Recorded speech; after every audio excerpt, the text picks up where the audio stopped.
ça prend pas la serre. Gros, je vois tout comme Fico.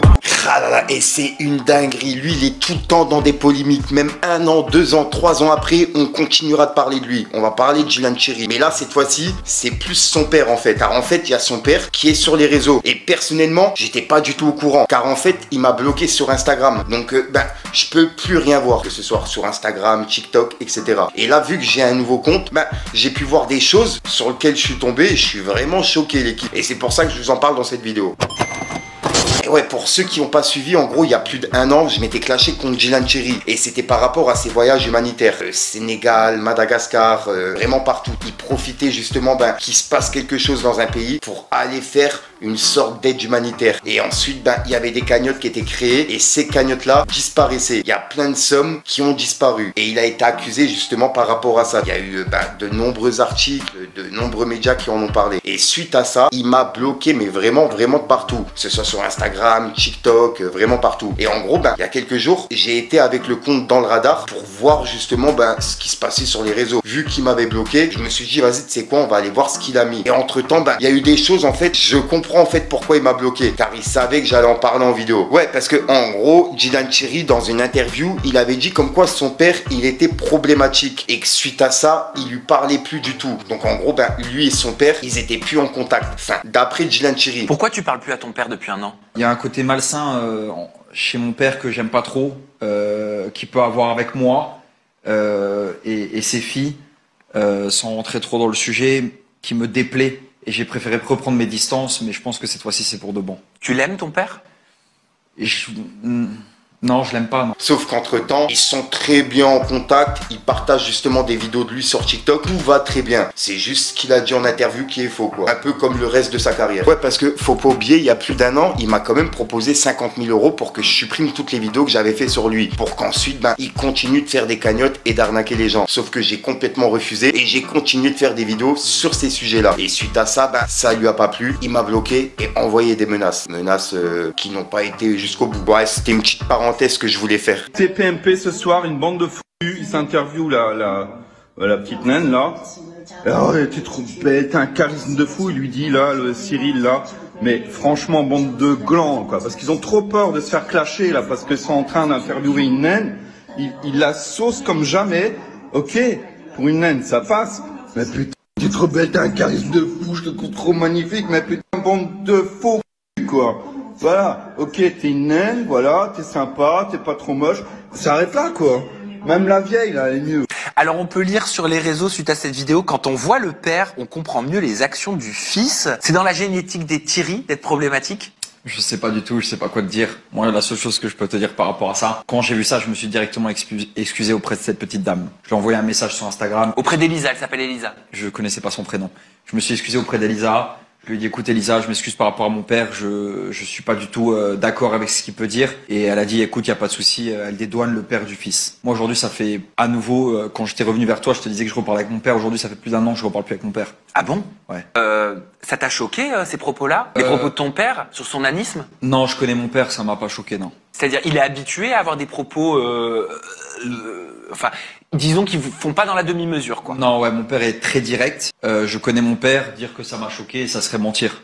Non, ça m'a pas choqué. Ouais, bon, pour venir justement sur le sujet de son père, pourquoi justement il est en train de faire polémique, c'est qu'en fait, par rapport à ce qui s'est passé au Maroc, il avait demandé des dons, tu vois. Et ces dons-là, il n'y a aucune preuve qu'il les a envoyés justement à des associations pour le Maroc, par rapport au tremblement de terre qu'il y avait eu. Sans compter les autres dons qu'il a demandé, etc. Et ce qui fait encore plus polémique, c'est qu'en fait, cette personne-là, le père de Djilan Cherry, il joue sur la religion. En gros, sur la religion musulmane. Il fait des vidéos de plus de 1 minute, 2 minutes sur TikTok où il parle justement que d'islam, alors que de base il a rien à voir avec cette religion et c'est censé être son fils qui est dedans. Et comme il avait dit Djilan Cherry dans sa vidéo, son père il a un côté malsain et c'est pas moi qui l'invente, c'est lui-même qui le dit dans l'interview. Donc c'est vrai que c'est vraiment bizarre que son père il se mette à faire ça, sachant qu'en plus de ça quelques mois après il demande des dons pour justement des choses qui se sont passées dans d'autres pays comme le Maroc, la vidéo que je viens de vous passer, etc. tu vois. Donc c'est vraiment bizarre. J'adresse ce message à mes frères et sœurs marocains. Si vous avez des besoins spécifiques, vous avez besoin d'habits, des denrées alimentaires, secs ou autres, j'ai la possibilité de regrouper par plusieurs associations tout ce dont vous auriez besoin ici au Luxembourg et vous les faire parvenir. Si vous avez le moindre besoin, faites-moi vos demandes tout simplement. Donnez-moi un lien, un contact et je ferai le nécessaire. Ouais, parce que comme on dit, les chiens font pas des chats. Dylan Cherry lui-même, il y a quelques années, il a été accusé d'avoir détourné des cagnottes. Et son père, maintenant, il fait exactement la même chose. Et on n'a pas de preuve des dons qu'il reçoit. Est-ce qu'il les envoie à des associations ou alors il se les met dans la poche en jouant justement sur la misère humaine. Et c'est ça qui est en train de faire polémique. Et c'est pour ça que moi je voulais en parler. Je suis tombé sur des vidéos de lui. Je me suis dit mais c'est quand même une dinguerie. Une petite précision, quand j'ai dit que mon fils, je recherchais une femme, en fait j'aimerais bien qu'il trouve une femme qui lui convient. J'ai dit qu'il recherche une femme. J'ai pas dit que maintenant il allait être le sauveur de toutes les femmes qui sont dans la merde jusqu'au cou, qui se retrouvent, je sais pas moi, dans des villages au milieu de l'Afrique ou je sais pas quoi. C'est pas ça l'idée. C'est pas l'idée que lui, il va subvenir aux besoins de toutes les meufs qui savent pas bouffer à leur faim. C'est pas ça l'idée. Il fait de l'humanitaire, il l'en fait assez. Tous ceux qui sont en train de crever de faim, il va les aider. Mais c'est pas ça que je cherche. Je cherche pas, voilà, je cherche pas ça. Je cherche une femme qui a un minimum d'éducation, qui peut-être est autonome financièrement. Alors arrêtez de m'écrire je citerai pas les pays, sinon vous allez encore me traiter de raciste. Mais les pays du tiers-monde en me disant ouais je suis là, non, c'est pas qu'ils cherchent n'importe quelle femme. C'est qu'ils cherchent la femme. Que personne n'en ait parlé. Je crois que j'ai vu Mousse sur YouTube en parler, mais mis à part Mousse, il n'y a personne qui en parle. Donc c'est vrai que c'est vraiment bizarre ce qu'il est en train de faire en fait son père. Je fais des formations individuelles. Et en fait, c'est moins personnel, chaque personne est différente et je vais aller chercher la force de chacun. J'ai besoin de connaître, de ressentir les forces, les faiblesses de cette personne. Genre une analyse SWOT.